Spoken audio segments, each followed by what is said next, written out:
Olá, como vai? Sou Carlos Barroso com mais um debate de cena política. O PTdoB era um partido considerado nanico até pouco tempo. Hoje tem 5 vereadores na Câmara Municipal da capital, o mesmo número do PSB, partido que está na prefeitura com o prefeito Márcio Lacerda, um a menos que o PT, que tem 6 vereadores. Além do troca-troca partidário, em nível da municipalidade, vamos debater hoje no Cena Política como vai ser a disputa de votos em Belo Horizonte no próximo ano. Vale recordar que na última eleição presidencial, a ex-ministra Marina Silva ficou na dianteira na capital. Teve mais votos que a presidente Dilma, que é nascida na cidade. Para debater a eleição de 2014, com foco na capital, entre outros assuntos, o Cena Política convidou o presidente da Câmara Municipal, Léo Burguês de Castro. O vereador deixou o PSDB, legenda no comando do Estado há quase 11 anos, e se transferiu para o PTdoB. Ele presidiu o Diretório Municipal Tucano e foi assessor especial do então governador Aécio Neves. Está no 3º mandato como vereador. Este ano foi reeleito presidente do Legislativo Municipal, com mandato até o final de 2014. Também participam os jornalistas. Eustáquio Ramos tem 15 anos de jornalismo, sendo 13 deles na Rádio Itatiaia, onde é âncora do Jornal da Itatiaia. Recentemente, fez duas entrevistas exclusivas com a presidente Dilma. Também trabalhou em emissoras de TV. Rodrigo Freitas, repórter especial do jornal O Tempo, debatedor do programa Rádio Vivo da Itatiaia. Trabalhou nas rádios Band News, FM, como âncora e chefe de reportagem, CBN, Itatiaia e Alvorada. Vereador, por que o senhor saiu do partido, que um dos maiores do Estado, o Partido Tucano, que está no poder há tanto tempo, e se transferiu para o PTdoB, que tem uma força na Câmara Municipal, mas se for olhado no conjunto do Estado, ainda é um partido pequeno. Por que essa transferência? É minha primeira transferência em quase 20 anos de vida pública. Me doeu muito por causa dos meus laços com o PSDB e principalmente com o senador Aécio Neves, qual estou apoiando para a presidência da República. Inclusive foi uma das condições que eu tive, que eu fiz com o deputado federal Luiz Tibé, que é o presidente nacional do PTdoB, para ir ao partido, é o meu apoio incondicional ao projeto do senador Aécio Neves. Na verdade, eu vejo aqui em Belo Horizonte 2 forças.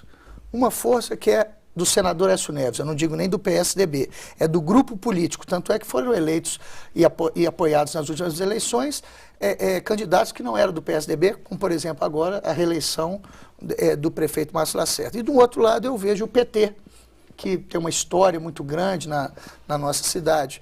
O meu objetivo, junto com o deputado federal Luiz Tibé, é criar uma alternativa para Belo Horizonte. Uma outra força política aqui em Belo Horizonte, construído das bases de Belo Horizonte, por pessoas que vivem realmente a cidade de Belo Horizonte, do Barreiro, a Venda Nova, da escola de samba, ao futebol. Eu me recordo num dia, quando eu estava... Porque você quase 20 anos num partido, você mudar de casa, com todos os laços, 2 vezes presidente do Diretório Municipal, da Executiva Estadual, realmente não é uma decisão fácil. É um partido que te dá uma estrutura política muito maior, tempo de televisão, possibilidades de recursos financeiros maiores, como falou ali mesmo, com o governo do Estado há quase 11 anos. Mas quando eu estava assim, na presidência lá, ainda discutindo com ele, alguns vereadores do lado, falou: Léo, aqui nós estamos em casa. Eu vejo o Gunda, o Marcelo Álvaro Antônio, que vai ser um fenômeno nessa próxima eleição agora no Barreiro, e eu vejo a maneira do deputado Luiz Tibé fazer política uma maneira diferente. Enquanto a gente vê os pequenos partidos no país serem utilizados como todo tipo de moeda de troca, eu vejo a preocupação e eu acompanho desde quando ele pegou o partido, aliás, desde antes dele estar na presidência estadual do PTdoB. Eu acompanhei toda a trajetória e fizemos muitas coisas juntos nós dois.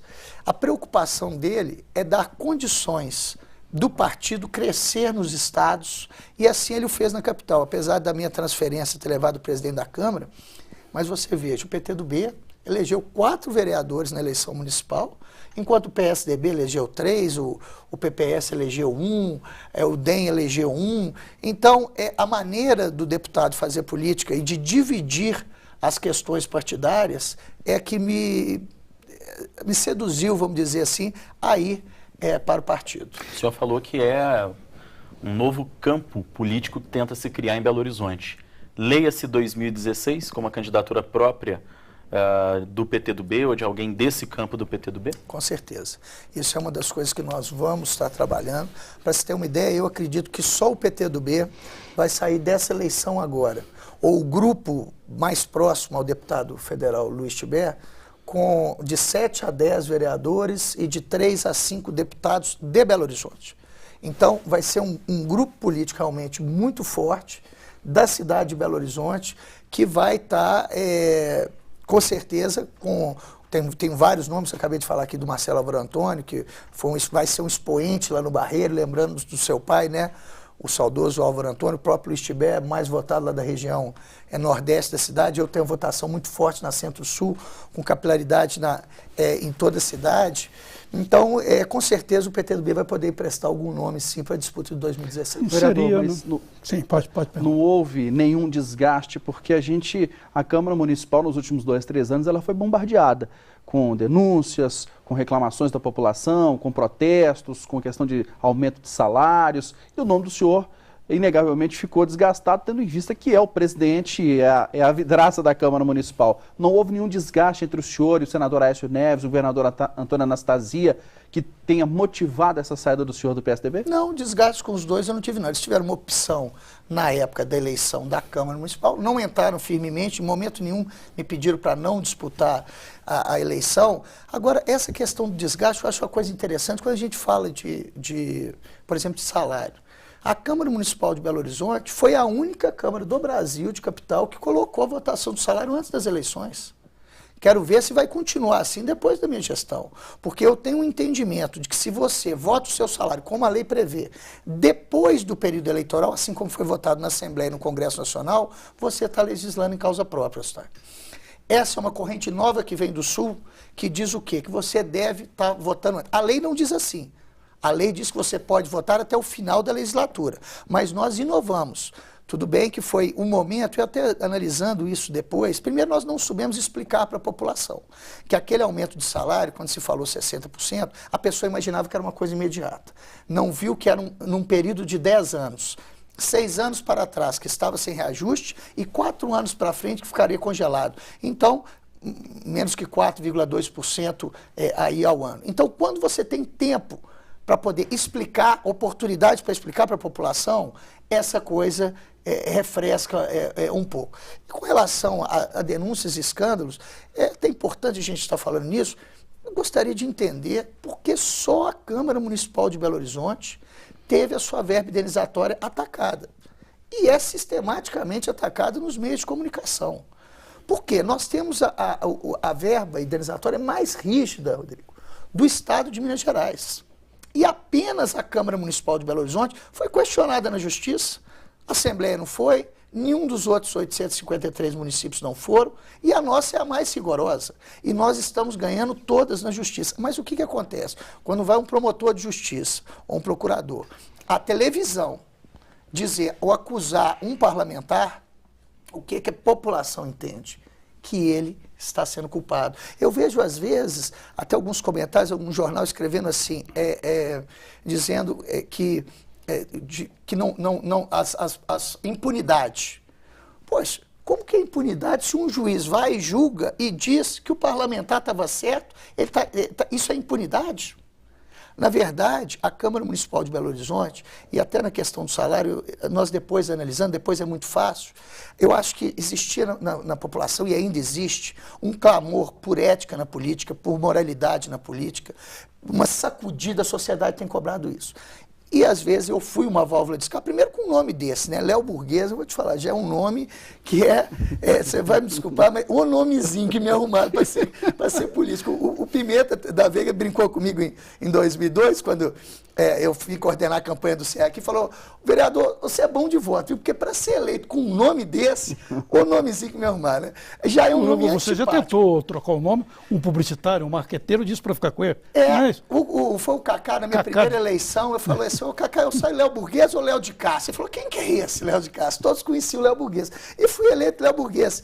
Isso me lembra Shakespeare, né, como num poema dele disse que se Romeu não tivesse, se a rosa, Romeu disse que se uma rosa não tivesse o nome de rosa, mesmo assim ela teria o mesmo perfume, pois na sua essência ela não muda. Então as pessoas que me conhecem sabem que de burguês, na verdade, eu não tenho nada. Vocês que convivem comigo sabem, sou uma pessoa muito simples, muito dedicada ao trabalho. Mas voltando aqui, então a Câmara Municipal foi atacada e todos os ataques foram comprovados na Justiça que nós estávamos corretos. Agora, nós descobriram coisas, por exemplo, quanto a minha pessoa, no site de transparência, que fui eu que coloquei no ar, a questão do salário, fui eu que coloquei para ser votado em primeiro, igual nunca aconteceu no Brasil. O voto aberto, nós somos a primeira capital do país a ter voto aberto, não tem ainda hoje no Congresso Nacional. O ficha limpa mais rigoroso do Brasil existe hoje aqui, não existe no Congresso Nacional, tanto o voto aberto quanto o ficha limpa, os dois, eu fui autor do projeto e promulguei o projeto. Você sabe, vocês são da política.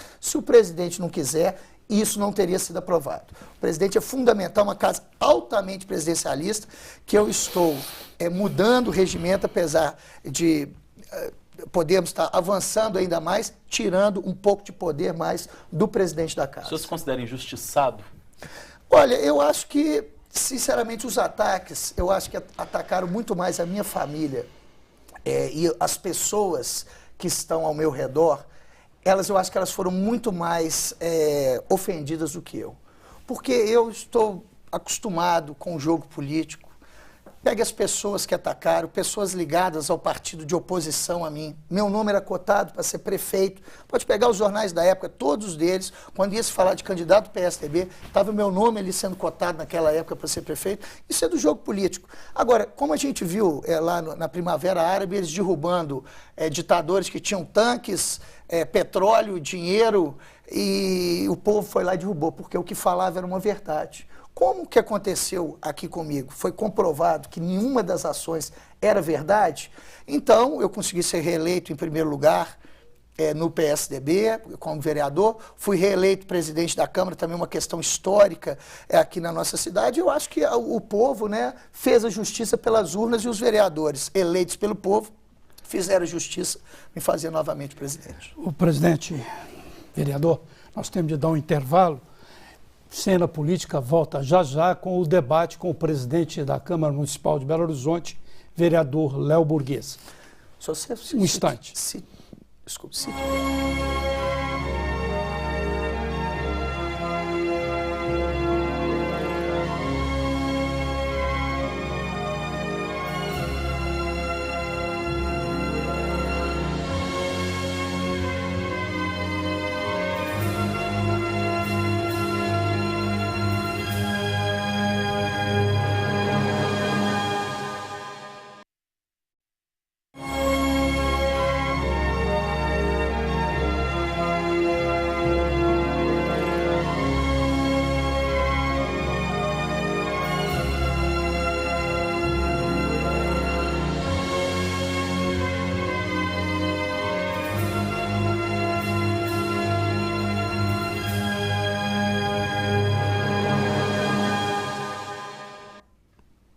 De volta à cena política, debatendo o troca-troca partidário e a eleição em Belo Horizonte.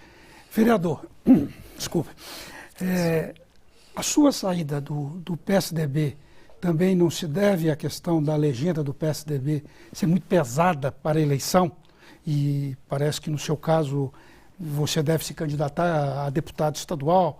E é mais difícil eleger no PSDB? Olha, num primeiro momento, você pode até ter essa visão. Agora, por exemplo, todo o meu grupo político, ele é do PSDB, com certeza no PTDB. Nesse primeiro momento vai ser menos votos nominais do que no PSDB, mas num segundo momento isso se torna totalmente ao contrário, né? E é importante dizer, por exemplo, temos o caso, por exemplo, da senadora Marina Silva, que optou por mudar de partido, tentou fazer o partido dela, uma questão extremamente ideológica. Ela não é uma pessoa, ela teve uma história dentro do PT, depois não conseguiu o que ela queria dentro do PV. No meu caso, eu tenho quase 20 anos de um mesmo partido, ou seja, são casos que a gente deve estar separando de casos de pessoas que toda eleição está trocando de partido, buscando essa questão simplesmente de facilidade pontual na política. Tanto é que o meu primeiro partido que eu fui disputar foi no PSDB. Enquanto todos diziam, entra num partido pequeno que você vai ser eleito com menos votos. Eu falei assim, não, eu gosto de Fernando Henrique, de Montoro, de Covas, de Serra e de Aécio, que abonou minha ficha em 1998. Eu vou entrar no PSDB, imaginava eu que iria perder a primeira eleição e me fixar dentro do partido e ganhar a segunda. Mas Deus me abençoou e o povo de Belo Horizonte votou e eu já ganhei logo na primeira eleição. Vereador, eu queria que o senhor falasse sobre a reeleição do senhor à presidência da Câmara do ano passado para cá, porque o senador Aécio Neves, o candidato dele era o vereador Pablito, que era companheiro do senhor de PSDB, agora ele foi para o PV. E o candidato do prefeito Márcio Lacerda era o Bruno Miranda, que é do PDT. Como é que o senhor conseguiu, qual foi a estratégia, a mágica para o senhor conseguir ser a terceira via e conseguir escapar, vamos dizer, desses dois pesos pesados, que é o senador Aécio e o prefeito Márcio Lacerda? Quem sabe a gente não faz essa mágica em 2016. Na verdade, foi quando eu cheguei para os vereadores, e aliás, é importante dizer aqui, foi a única capital do país que foi eleita o presidente sem o apoio do executivo. No Congresso Nacional não foi, nenhuma Assembleia foi, nenhuma capital foi, só Belo Horizonte que foi. Mas foi exatamente como eu comecei aqui o bloco. Eu falei para os vereadores, falei, gente, vamos ser vereador. Olha o poder, olha a honra, olha a responsabilidade que o povo de Belo Horizonte nos deu de ser vereador e a verdade que o poder legislativo está sendo subserviente ao poder executivo em todos os níveis. A Câmara Municipal tem sido assim, a Assembleia Legislativa, o Congresso Nacional, em todos os níveis. É importante que o poder legislativo dê um basta. Por quê? O executivo, ele tem sido um apêndice do executivo, porque o eleitor está querendo o quê? Ele quer a rua dele asfaltada, um posto de saúde, alguma coisa na escola. São coisas, atos do poder executivo. Eu penso que agora esse orçamento impositivo lá do Congresso Nacional, eu acho que isso é uma coisa muito importante para o poder legislativo. Porque o parlamentar, ele quer ser reeleito. Ele quer ser reeleito como? Fazendo o que a população quer que ele faça. E a população não tem entendido que o grande papel do parlamentar, o grande benefício que ele fará a ela, é se ele estiver realmente focado em corrigir os erros do executivo, em fiscalizar o orçamento do executivo, o que não vem sendo feito. Em nenhum dos três níveis não vem sendo feito no Brasil. E como o que a população quer é isso que nós estamos falando, daquela obra, aquela pequena intervenção, ele acaba ficando refém do Poder Executivo. Então, foi num discurso de independência do Poder Executivo, eu apoio o prefeito Márcio Lacerda, apoiei na eleição, sou base do prefeito. Agora, eu tenho a independência da Câmara Municipal. Um exemplo agora, que vocês vão ver, a Câmara Municipal vai estar fazendo um seminário para discutir mobilidade urbana, meio ambiente e lei de desocupação do solo. Por quê? Porque a prefeitura, que poderia estar discutindo isso em outras esferas, não fez, a Câmara Municipal tomou a frente desse processo e vai estar discutindo isso em parceria com a prefeitura, mas de maneira independente da prefeitura municipal. E assim a gente tem feito várias ações, por exemplo, com a Câmara Itinerante. Nós temos visitado, fizemos, por exemplo, nos postos de saúde, fizemos em escolas, fizemos em equipamentos esportivos, a Câmara saindo e indo até as ruas. É óbvio que quando você vai numa escola, num equipamento esportivo e num posto de saúde, você vai ver problemas. Agora, nós não estamos indo com aquele intenção de simplesmente ir lá e criticar. Nós estamos indo com a intenção de mostrar os problemas numa maneira propositiva e de parceria com a Prefeitura de Belo Horizonte, mas de uma maneira independente. É óbvio que nenhum prefeito gostaria de estar mostrando os problemas que estão acontecendo aí. Mas isso não demorou muito, não, vereador? E por que só agora esse discurso de independência? Já é o segundo mandato do prefeito Márcio Lacerda e há muito tempo que a gente ouve reclamações da forma, inclusive, de tratamento da prefeitura com os parlamentares. Aliás, isso não é privilégio só do prefeito Márcio Lacerda. A gente ouve reclamação desse tipo com a presidente Dilma, com o governador Anastasia, com o prefeito Márcio Lacerda, ouvia nos tempos do prefeito Pimentel. Por que então que só agora dá esse grito de basta? Eu acho que você tem toda a razão. Demorou demais. Você tem toda a razão. E mais, não estou dizendo que nós conseguimos isso não. Foi num momento ali, mas a prefeitura, o Poder Executivo, porque a gente fica partidarizando como se fosse o Márcio que faz isso. Isso não é do Márcio, isso é do Executivo com os legislativos. Na verdade, nós estamos querendo dar isso, mas não é fácil, porque as armas do Poder Executivo, dentro da política, são muito fortes. Né? Desde verbas publicitárias, desde cargos, desde do Poder Executivo no nível de emendas ou de ações que são feitas na cidade como um todo. Eu acho que nós demos um passo, mas é muito importante que vocês, que são repórteres tão conceituados aí da mídia, que estejam cobrando isso e que mais, que estejam mostrando para o cidadão. Eu vejo que às vezes se cobra do parlamentar, se analisa, o parlamentar ele foi bom, quantos projetos que ele aprovou, se ele estava presente no plenário.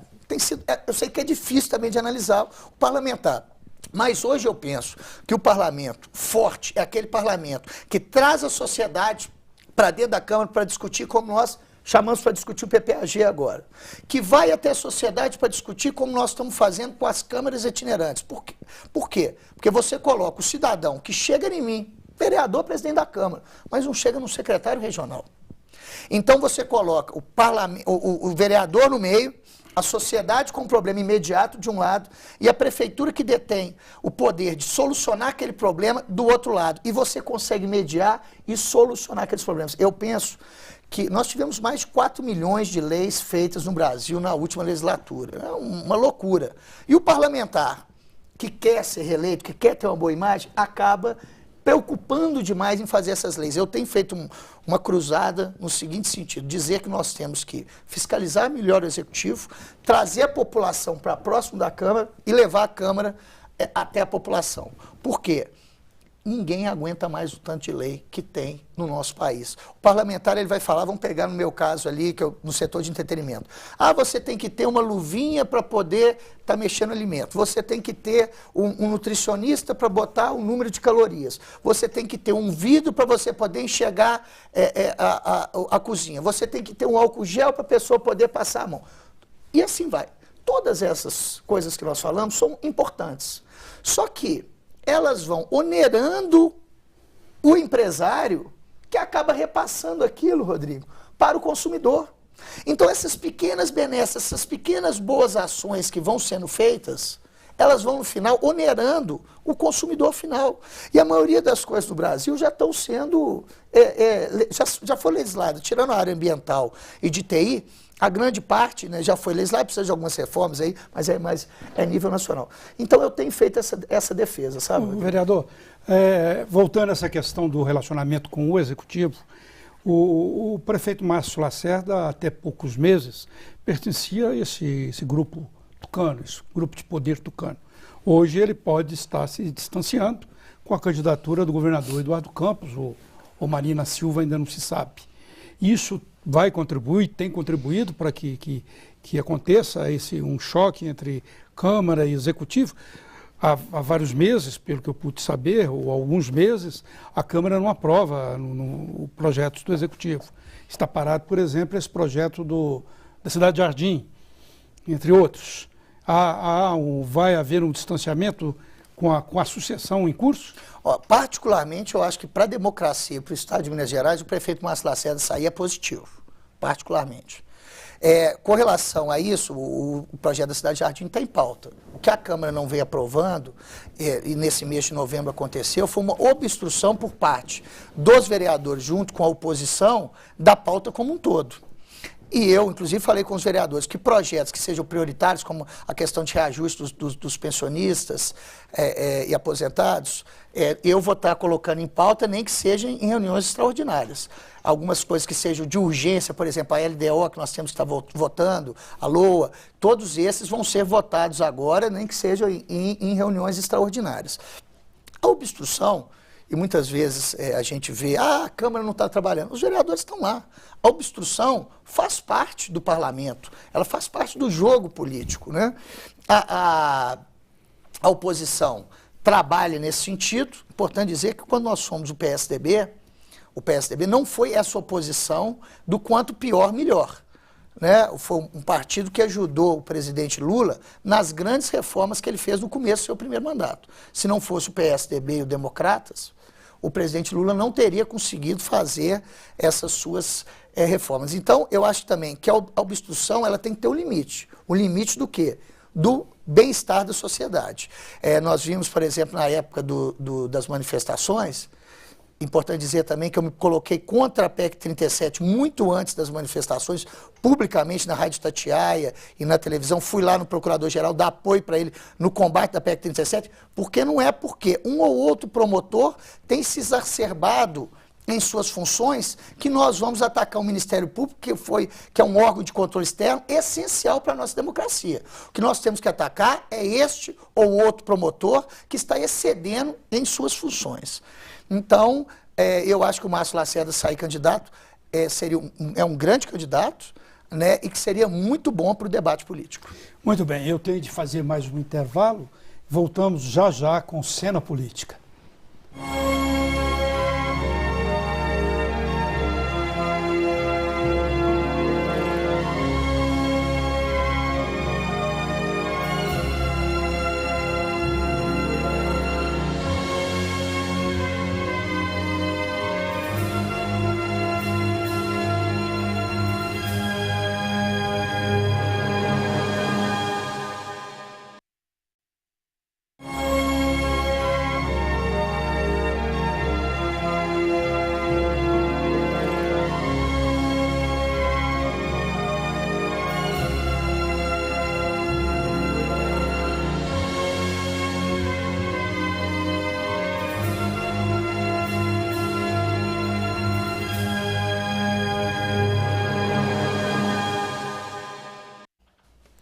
De volta à cena política, debatendo a eleição em Belo Horizonte, com presença do presidente da Câmara Municipal, vereador Léo Burguês, e dos jornalistas Eustáquio Ramos, da Rádio Itatiaia, e Rodrigo Freitas, do jornal O Tempo. Vereador, e a eleição aqui em Belo Horizonte, qual que é o seu sentimento? Como vai ser essa eleição depois dessas manifestações que, de uma certa forma, tomaram conta da cidade? E várias mudanças, troca-troca partidário. Na última eleição, quem ficou aqui na frente, no primeiro turno, foi a ex-ministra Marina Silva. A presidente Dilma, que é daqui, ficou em segundo lugar, ou terceiro. E como é que vai se transcorrer, no seu entender, essa eleição, tanto presidencial como estadual aqui em Belo Horizonte, mesmo em Belo Horizonte e na região metropolitana, porque você também é presidente da entidade dos vereadores da região metropolitana, né? Eu fui reeleito agora presidente da FREVEM, que é a Frente de Vereadores da região metropolitana do Colar, são 540 vereadores, e a gente vem discutindo as questões metropolitanas, porque hoje a gente não pode falar de Belo Horizonte se nós não discutirmos os problemas metropolitanos. Por exemplo, Ribeirão das Neves, pessoa mora em Ribeirão, trabalha em Belo Horizonte. Tem um problema de saúde em Ribeirão, vai ser atendido em Belo Horizonte. Mora lá em Vila Castela, aqueles condomínios ali de Nova Lima, vem trabalhar em Belo Horizonte, né, congestionando ali o eixo sul, e assim vai, Contagem. Uma cidade do metrô ficcional, né? Que não atinge nem 180 mil pessoas e nunca chega onde que devia ir, né? Eu cito sempre assim, aquela música do Milton Nascimento, né, que o artista tinha de ir onde o povo vai, tem de ir onde o povo vai. O metrô tinha de ir também onde o povo está, né? Lamentável. A última estação de metrô foi feita aqui na época de Fernando Henrique Cardoso, né? Eu lembro que em 2002 o governador Aécio Neves fez um projeto para assumir o metrô dentro das PPPs, não foi aceito pelo então presidente Lula, e desde daí não se construiu nenhum centímetro de metrô na cidade de Belo Horizonte. Então nós estamos com soluções paliativas foram algumas intervenções no trânsito. Agora o BRT vai ajudar bastante, mas com o crescimento do número de carros na nossa cidade, ainda vamos ter um trânsito caótico, que se você for olhar quilômetros por hora é mais lento que o de São Paulo. É porque em São Paulo, como você atravessa distâncias maiores, você demora mais tempo. Mas o tempo de São Paulo, em média, é maior do que de Belo Horizonte. E você fica falando da Dilma, sei que eu só fiquei sabendo disso na época da campanha, que até então não sabia que a Dilma era daqui de Belo Horizonte. Eu penso que vai ser uma eleição... Como é que vai ser o foco? Como é que vai ser essa eleição, essa disputa com esses acontecimentos todos que a gente tem colocado aqui? Olha, a gente tem que parabenizar o povo brasileiro, especialmente o de Belo Horizonte, que eu falo, se a Câmara de Belo Horizonte hoje está na vanguarda do Brasil, seja nas questões, por exemplo, eu estou fazendo lá um planejamento estratégico junto com a Fundação Getúlio Vargas. Quando eu pedi as câmaras para se comparar no Brasil, a Fundação Getúlio Vargas falou, olha, câmara para você comparar, e que é que nós estamos fazendo o parâmetro, é Berlim e Paris, porque vocês hoje, que são o espelho para outras câmaras aqui no Brasil, inclusive já foi motivo de estudo de centenas de outras câmaras de Assembleia, a Câmara Municipal de Belo Horizonte. Eu digo isso não da minha gestão, isso vem de gestões anteriores e principalmente do nosso servidor. O servidor de carreira da Câmara Municipal de Belo Horizonte é um esteio da Câmara Municipal. Quero estar agradecendo aqui publicamente todos os servidores da Câmara que têm nos ajudado. À frente do voto aberto, do ficha limpa, as economias que a gente vem fazendo na Câmara Municipal, enquanto os gestores têm reclamado, né? Eu tenho devolvido uma média de 40 milhões de reais por ano na Câmara Municipal de Belo Horizonte. Isso vem das gestões anteriores, mas vem principalmente da cultura do povo belo-horizontino. A Câmara está à frente é porque o povo está à frente, cobra da Câmara, os jornalistas cobram da Câmara e aí a Câmara Municipal anda. Porque, na verdade, é mais ou menos igual no seu serviço. Você ficar lá, seu patrão não te cobrar horário, isso aqui, você vai ficando daquele jeito. Então, como o cidadão de Belo Horizonte está na vanguarda da política nacional, a Câmara Municipal também está, porque ela é um espelho da nossa sociedade. Então, as manifestações de Belo Horizonte, você vê que, na minha opinião, foram as grandes manifestações do Brasil, proporcionalmente pelo número de pessoas, mas a maneira como também ocorreram.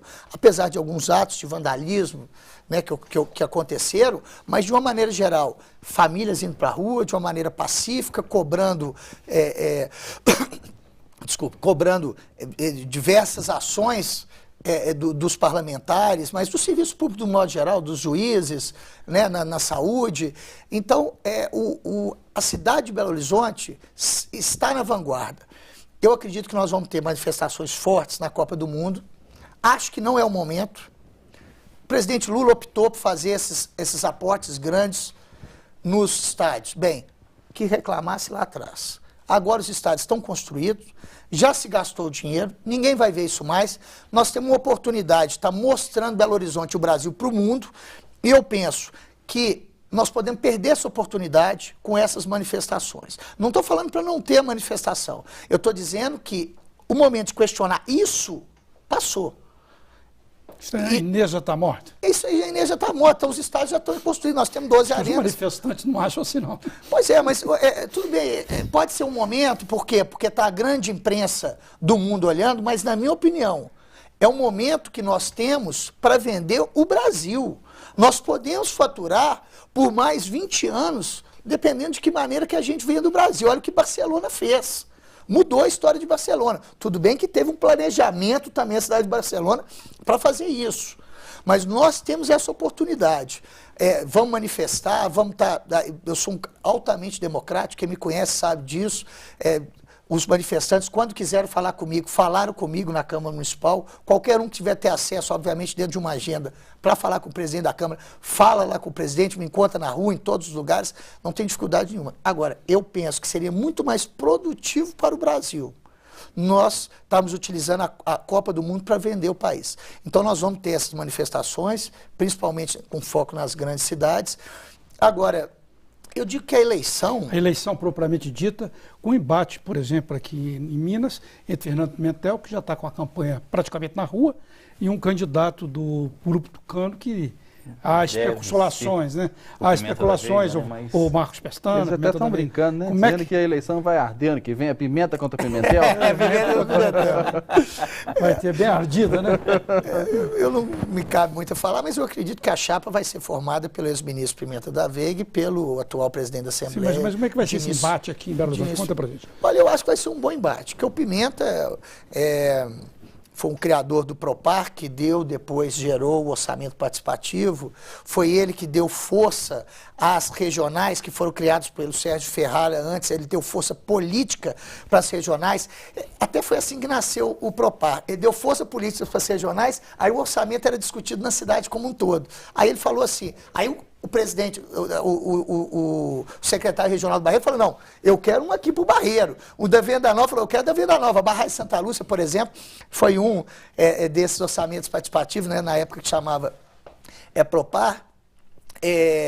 Então ele teve essa visão de democratizar o orçamento, ele distribuiu o poder, descentralizou o poder, que é hoje o grande problema do Brasil, a questão da federação, a distribuição, a concentração de renda na União, lá, e acabou com o Sobenca, né? Vocês devem lembrar disso, eram mais de 1000 cargos, era um cabide de emprego que tinha aqui, político, na época ele acabou, então ele soube enxugar a máquina pública, porque eu acho que é esse o caminho, é a descentralização, é a participação popular, e é a diminuição da máquina pública, do custeio da máquina pública. Eu acho que esse é o caminho, e isso o Pimenta já fazia há 20 e tantos anos atrás.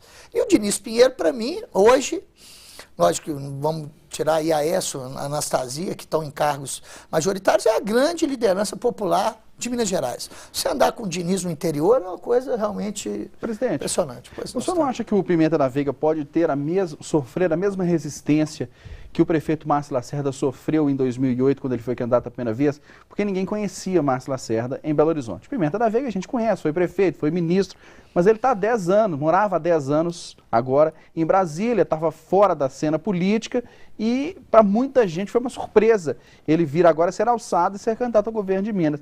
Não pode ser ele não pode enfrentar uma resistência. Quem é Pimenta da Veiga, principalmente os mais jovens que não conhecem a fundo a história política de Belo Horizonte, porque quando o governador Anastasia ganhou a eleição com o vice Alberto Pinto Coelho, todo mundo dava como certa a candidatura do vice-governador Alberto Pinto Coelho ao governo. O senhor não acha que ele pode ter essa resistência porque está fora da cena política há muito tempo? Eles têm que arrumar alguma pega, né? Contra um ou contra outro, vamos falar alguma coisa do Pimentel, vamos falar alguma coisa dele. Eu penso que...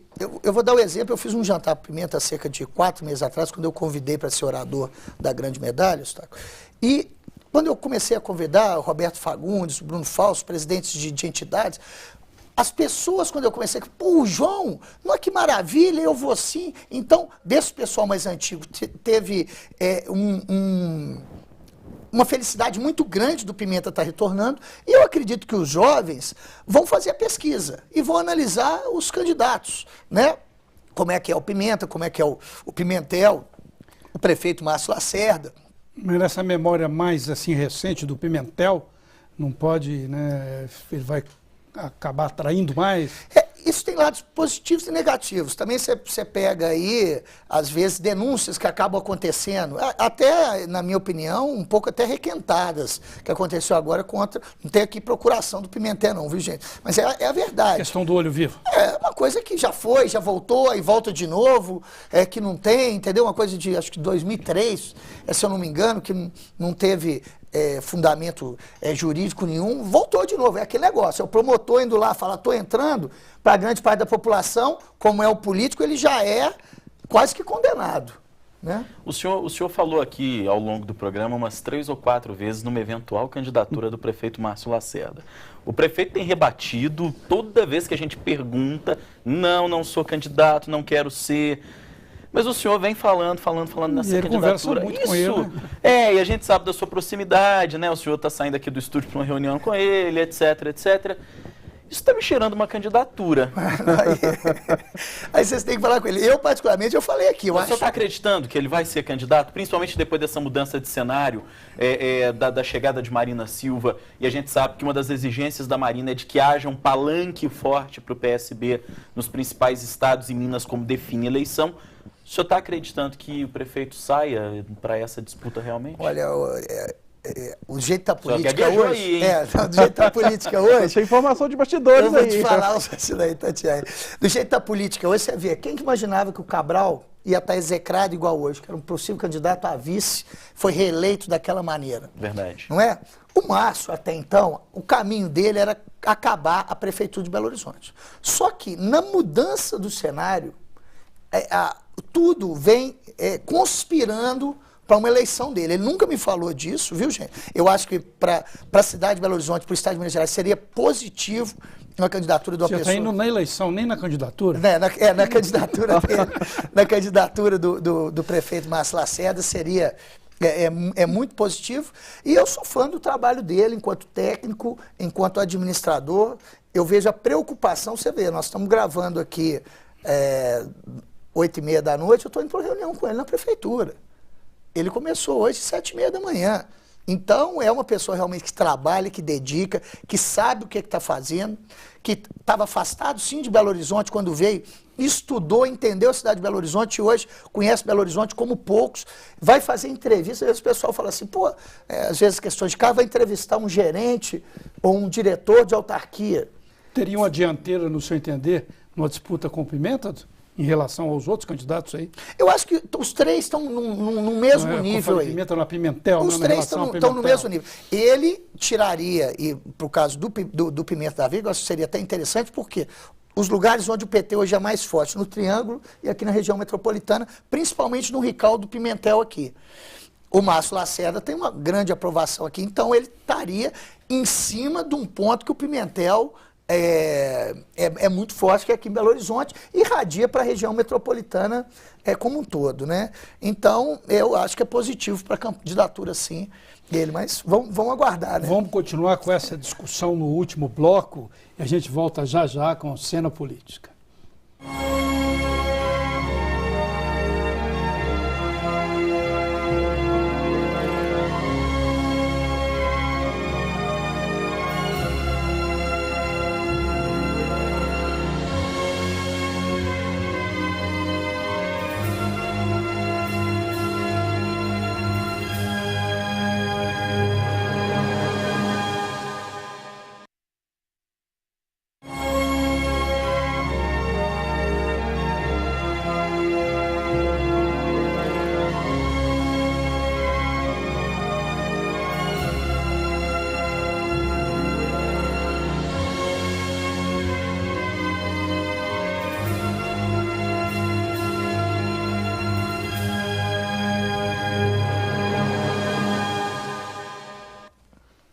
Cena política, debatendo a eleição de 2014 com foco aqui em Belo Horizonte.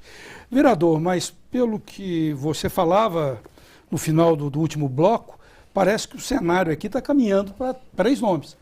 Márcio Lacerda, eventualmente Pimenta da Veiga e Pimentel.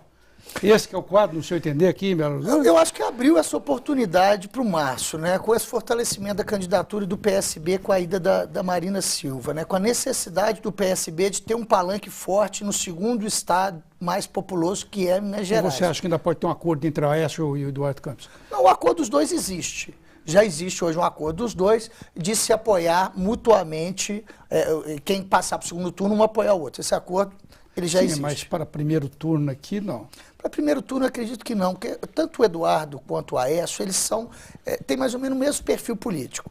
São netos de 2 grandes políticos, o Arraes e o Tancredo, com histórias, trajetórias imensas, foram governadores do seu estado, são jovens, dinâmicos, empreendedores. Os dois têm um perfil que agrada bastante ao público brasileiro. E os dois têm ambições. Nós estávamos comentando aqui, eu destaco aqui agora, como ele disse, muitas vezes essa eleição agora, ela serve para eleição de 4 anos depois, né? Porque hoje com o mecanismo da reeleição... trampolim para 2018. É uma maneira de você mostrar, entendeu? É uma das coisas que eu quero na eventual candidatura do PTdoB aqui em 2016. Mostrar alternativas, mostrar ações diferentes para a cidade de Belo Horizonte. Eu quero na primeira pessoa, então, na eventual candidatura, Léo Burguês. Não, eu quero que o partido tenha. Eu quero que o partido tenha. Nós vai esperar um pouco para se lançar. Vereador, por falar nisso, o senhor não acha que está na hora de acabar a eleição de 2 anos, não? Porque termina a eleição para vereador, o vereador já quer se candidatar a deputado 2 anos depois. Terminou a de deputado, o deputado já está pensando na eleição para prefeito 2 anos depois. O presidente, o governador, o prefeito, o deputado, o senador, entra na eleição, no primeiro dia de mandato ele já está pensando na reeleição. Mais do que isso, até os legislativos, né, Eustáquio, costumam ser os mais prejudicados, o trabalho no legislativo, porque a cada 2 anos a gente tem um ano parado, praticamente, porque só se fala, só se discute eleição. Além da ruptura dos projetos. É o fim da reeleição e mandato de 5 anos, eleições gerais de vereador a presidente. Não, você tem 100% de razão nisso, sabe? É uma defesa nossa já há bastante tempo. E mais do que isso, quando ele não é candidato, ele está envolvido na candidatura de alguém que é candidato. Isso realmente é um desserviço ao nosso país, é um gasto de dinheiro público nessas eleições de 2 em 2 anos, que com a eleição unificada seria um gasto só, talvez de 5 em 5 anos. Eu voltando aqui no que te trouxe a essa pergunta, um outro problema que eu acho o maior de todos. Todos eles, o Fernando Henrique fez, o Lula fez, e acredito que a Dilma também vai fazer. Vai priorizar o seu mandato em detrimento, muitas vezes, de ações que ele não faria na economia do país, a sua reeleição. Então, esse é o que eu acho que é o grande desserviço da reeleição. Ações eleitoreiras. Ações eleitoreiras e, no caso dos presidentes da República, que atinge o país como um todo. Então, nós estamos vendo aí o Brasil... que não está mais surfando naquela onda, perdemos a onda mundial que nós poderíamos ter avançado em reformas, infelizmente não avançamos. Eu acredito que a presidente Dilma também vai utilizar desse mecanismo, como os antecessores utilizaram. Esse é o grande serviço que eu vejo do mecanismo da reeleição. Um assunto que está na ordem do dia, a gente não pode deixar de falar, com a antiga cúpula do PT indo para a prisão, e tudo, o mensalão vai influenciar contra o PT na eleição do ano que vem, no seu entender? Vai ser um fator de... Eu penso que... Você tem falado muito, o PT começou com presos políticos e acabou com políticos presos, né? Então foi uma guinada aí que aconteceu. Eu fico pensando assim, está condenado por causa de compra de voto. Bem, quem que foi o beneficiário dessas compras desses votos? O presidente da República não sabia do que estava acontecendo?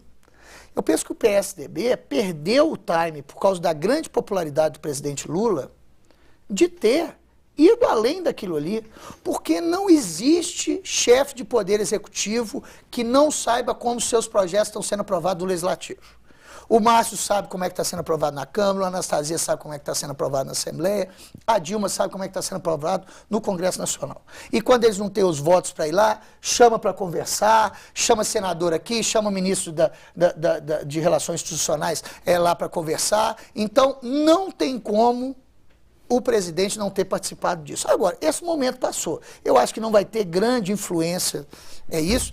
Foi uma cena assim que eu assim fiquei assim abismado de ver o Zé Genuíno, o Zé Disseu, com o braço levantado ao ser preso, depois de tudo que eles fizeram, realmente assim, um absurdo aquilo que eles fizeram. Agora, o fato é que não influenciou em 2006, quando a gente ainda estava sob o calor das denúncias, porque o mensalão estourou no ano de 2005, não influenciou em 2010, e eu não sei, sinceramente, se influenciaria em 2014. Agora, na opinião do senhor, muita gente tem discutido isso, qual é o discurso da oposição? Qual discurso o candidato opositor a presidente Dilma tem que apresentar de fato em 2014? Porque enfrentar uma presidente que mesmo após as manifestações de junho, mas ainda se mantém bem em popularidade, vem liderando as pesquisas, o cidadão brasileiro ainda vive um momento de euforia em relação a consumo, a gente ainda vive um bom momento em relação a emprego. O que, afinal de contas, a oposição tem de apresentar de novo para tentar bater o projeto que aí está no poder? Olha, eu acho muito difícil bater esse projeto aí no poder. Eu acho muito difícil a presidente Dilma tem todas as chances de poder ser reeleita. Por causa dessa grande estrutura que tem hoje. Você vê o Bolsa Família, milhões de pessoas sendo atendidas mensalmente com aquele valor, né, todos os programas de governo. A máquina, ela é realmente muito pesada. Eu penso que é fundamental trazer para dentro do debate o cidadão. O discurso, na minha opinião, é da participação popular, mas eu ainda acho que a força é tão grande do mecanismo da reeleição e do que a presidente tem, que seja quem fosse o candidato. O senador Aécio Neves está altamente entusiasmado com a sua candidatura a presidente da República. Os lugares que eles têm ido, hoje foi o caso de Poços de Caldas, os lugares que eles têm ido, que se esperam um número de pessoas, tem chegado 5, 8, 10 vezes mais pessoas.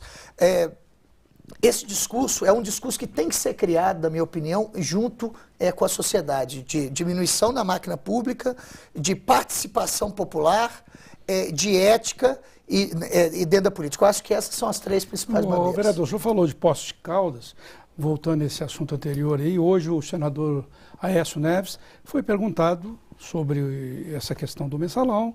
Ele criticou o fato de o PT estar julgando isso como uma medida política e não jurídica, mas foi perguntado também sobre os outros escândalos.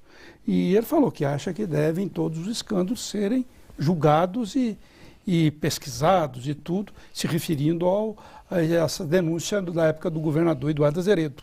Isso pode queimar, pode... Mensalão do PSDB, né? Pode chamuscar um pouco das penas tucanas, é isso? Eu penso que isso deve ser realmente apurado. Isso é bom para o próprio ex-governador Eduardo Azeredo, é bom para o partido. A apuração ela é fundamental, como está acontecendo em São Paulo, como está acontecendo em vários lugares do país. O que eu penso que é importante nesse caso específico, nós tivemos o Zé Disseu era o candidato a presidente da República do Lula. Era o homem mais poderoso do Brasil e vai continuar mandando lá de dentro da Papuda. Vocês podem ter certeza. O Zé Disseu vai continuar liberando verba dentro da Papuda. Isso vai continuar acontecendo. Até agora, eles todos juntos lá, sei lá o que pode acontecer. Aí para ver, estou falando sério, estou falando sério. O mensalão, ele trouxe uma esperança para o povo brasileiro. A esperança de que existe justiça no país. De que a impunidade, que a justiça, ela chega naquele escalão que só se enxergava a impunidade. Mas como era o caso do PSDB não está demorando demais para ser julgado, não? Aí vocês têm 97, que isso? 98? Eu não acompanhei exatamente os dados para poder estar falando. Agora, tem todo o interesse, por exemplo, do PT de estar fazendo isso, até de ligar uma coisa na outra. Porque o que o presidente Lula, na época, quis falar de Caixa 2, foi mais ou menos... primeiro que isso é Caixa 2. Segundo, que todo mundo faz. Eles querem vender uma impressão para o país de que isso é uma coisa normal. Só que o cidadão brasileiro não aceita. Mas isso não é, de fato, no meio político, uma coisa normal? Lamentavelmente, estou dizendo que seja certo. É uma coisa, sim. Isso não é normal? Que acontece, sim. Agora, isso tudo, o cidadão brasileiro não acha que é normal. E você, os jornalistas, não acham que é normal, e nós não podemos aceitar que isso seja normal. Eu acho que isso esse marco é um marco histórico. Do nosso país, né, que teve à frente aí o Supremo Tribunal Federal, em especial a figura do Joaquim Barbosa, visto que talvez se ele fosse candidato a presidente da República, ele talvez fosse a grande frente da Dilma, né? Por quê? Porque ele quebrou um paradigma da sociedade brasileira, que é o quê? Rico não vai preso, político não vai preso. Então, esse paradigma foi quebrado com o mensalão, e espero que tenha outras investigações, mas eu não acompanhei exatamente o que aconteceu. Agora, quanto antes for investigado isso, eu acredito que é melhor. Mas me disseram que está mais ou menos na beira para julgar esse... As pessoas querem que a fila ande, né? Que a fila ande. Não só o caso aqui de Minas, por exemplo, esse caso de São Paulo, que une dois governos, do Kassab e agora o governo do PT, né? Você acredita que essa fila vai andar realmente? Ah, eu acredito que vai andar, ainda mais lá em São Paulo, que a maioria dos ministros é ligado ao PT. Né? Você tem grandes procuradores também ligados lá ao Partido dos Trabalhadores. O próprio Haddad, que está na prefeitura, tem todo o interesse em acelerar isso aí lá em São Paulo. Agora, em São Paulo, temos que fazer aqui uma coisa. Votaram, vocês são jornalistas políticos, votaram o ISS lá em São Paulo, lá, num dia que não estava nem na pauta de votação, a Câmara Municipal de São Paulo. Isso é um atentado à democracia, gente. A Câmara Municipal de São Paulo botou um projeto em pauta que não estava na pauta de votação. E votaram e deram aumento do IPTU em São Paulo. Lógico que agora caiu na justiça. Mas olha a loucura que esse pessoal fez em São Paulo. Olha, Cena Política e BH News TV agradece ao vereador, agradece a Rodrigo Freitas, Eustáquio Ramos. Sempre um prazer. Obrigado. E agradece principalmente a você que acompanha o programa. Cena Política volta semana que vem com o debate em sua casa. Até lá.